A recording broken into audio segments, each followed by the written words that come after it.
Dua guru di Luwu Utara yang dipecat karena membantu membayarkan gaji guru honorer mendapat rehabilitasi dari Presiden Prabowo Subianto. Presiden memberikan surat rehabilitasi mengembalikan nama baik keduanya setelah menghadapi kasus hukum sampai tingkat kasasi.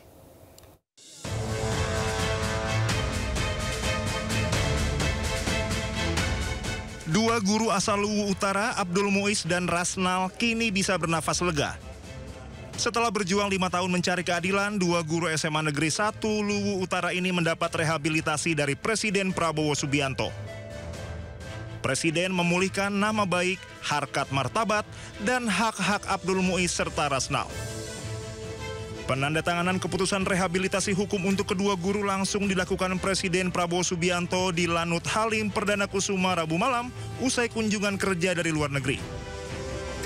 Rasnal dan Abdul Muiz diberhentikan secara tidak hormat sebagai ASN karena 5 tahun lalu membantu 10 guru honorer yang tidak digaji dengan pungutan Rp20.000 per orang tua siswa. Niat baik justru membuat mereka berhadapan dengan hukum hingga persidangan sampai akhirnya divonis bersalah oleh Mahkamah Agung.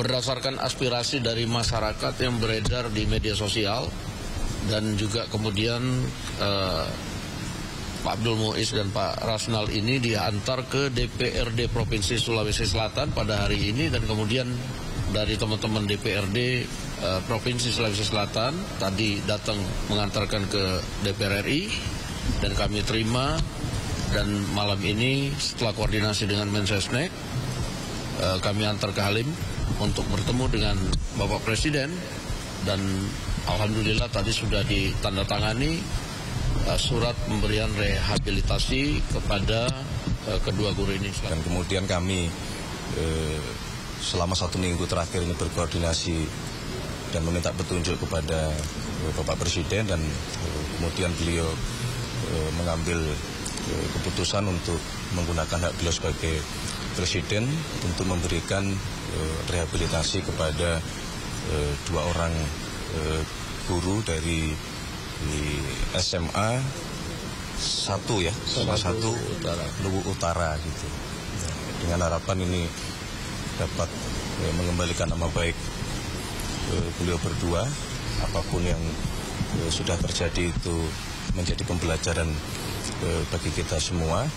Bagaimanapun guru adalah pahlawan-pahlawan tanpa tanda jasa yang harus kita perhatikan, harus kita hormati, dan juga harus kita lindungi.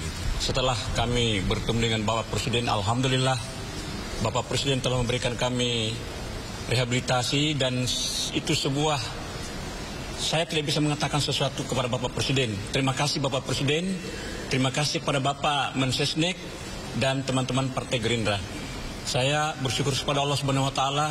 Dengan jalan ini kami telah memperoleh keadilan sekarang dan direhab, kami punya nama baik. Terima kasih teman-teman media. Harapan ke depannya seperti apa Pak setelah mendapatkan rehabilitasi? Semua ke depan tidak ada lagi kriminalisasi terhadap guru-guru yang sedang berjuang di lapangan, dan itu sekarang ini teman-teman ini selalu dihantui bahwa kalau kita sedikit berbuat salah selalu ada hukuman-hukuman yang tidak pantas. Pemberian rehabilitasi hukum ini diputus berdasarkan adanya aspirasi dari masyarakat di media sosial. Lewat rehabilitasi ini, otomatis nama baik serta hak dua guru Luwu Utara ini dipulihkan.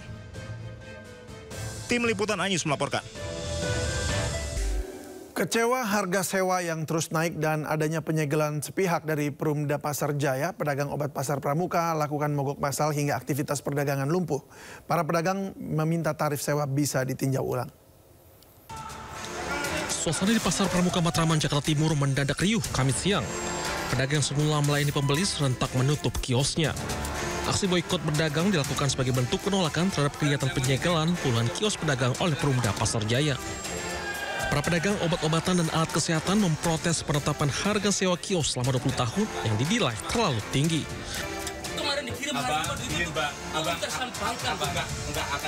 Ketegangan pun sempat terjadi saat petugas Pasar Jaya menyegel dan menggembok salah satu kios pedagang. Para pedagang sebenarnya tidak mempersoalkan revitalisasi Pasar Pramuka, namun mereka ingin mendapatkan harga yang pantas dengan skema pembayaran yang tidak memberatkan. Penyegelan kios pedagang di Pasar Pramuka dilakukan Perumda Pasar Jaya bertujuan menertibkan mafia yang memiliki kios dan menyewakan kembali kepada pedagang lain. Dari Jakarta, Rio Manik melaporkan.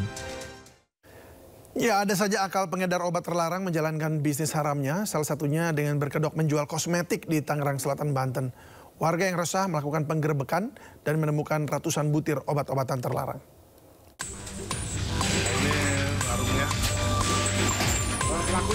Inilah video amatir saat sejumlah warga membuka secara paksa sebuah toko kosmetik di Jalan Haji Sarman, Pondok Kacang Timur, Tangerang Selatan, Banten. Bukan tanpa sebab, para warga ini geram lantaran toko kosmetik yang selama ini ada diduga hanyalah kedok yang ternyata menjual obat-obatan terlarang. Warga pun menemukan ratusan obat-obatan terlarang dari berbagai merek dan jenis.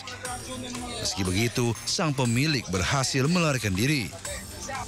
Warga mengaku resah karena ada sejumlah remaja yang berperilaku menyimpang usai membeli obat-obatan terlarang di toko kosmetik tersebut. Warga meminta polisi untuk aktif melakukan patroli, pengawasan, dan penindakan terhadap toko-toko yang disinyalir masih menjual obat-obatan terlarang dan minuman keras. Dari Tangerang Selatan, Banten, Nunung Purnomo melaporkan. Ya, pemirsa, musibah tanah longsor menghantam belasan rumah di Cilacap, Jawa Tengah. Total ada 16 rumah tertimbun longsor tebing yang berjarak 1 km dari pemukiman.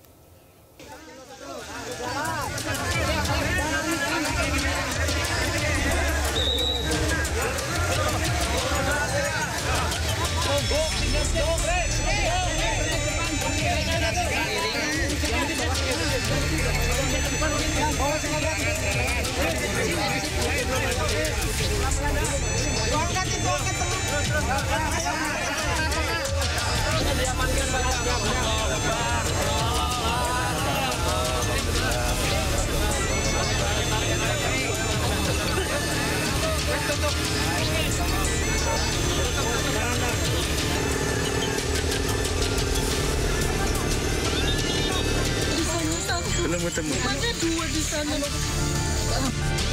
Satu di sini, rumah gede. Ibu pas kejadian di mana? Di rumah. Di rumah gitu. Oh, awas. Awas.